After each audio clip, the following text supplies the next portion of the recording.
प्रणाम मिथिला। बहुत लोग पूछे छलखिन हेँ जे बरसाइतमे बिसहरि होइ छै कि नहि, मतलब बिसहरिके पूजा होइ छनि कि नहि।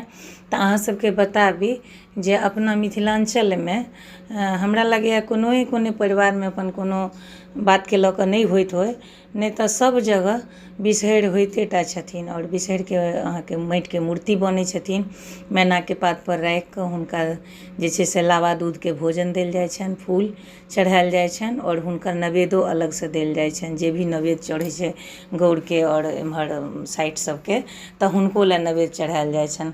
तऽ हैया देखिऔ बिसहरिके पूजा भऽ रहल अइ, हैया लावा चढ़ि रहल छनि आओर फेर दूध चढ़तनि आओर हुनकर गीतो नाद होइ छनि हुनका। तऽ अहाँ सबके सोचलहुँ जे देखा दी कतेक सुन्दर बिसहरि बनल छै। आओर देखिऔ लावा दूधके जे छै से हुनका प्रसाद चढ़ाएल गेलनि हँ। आओर करीब 5 साल जे करबै छथिन पूजा तऽ 5 साल होइ छै, आओर नहि तऽ 1 साल तऽ जरूरे होइ छै पहिल बेर। जय मिथिला, जय मैथिली।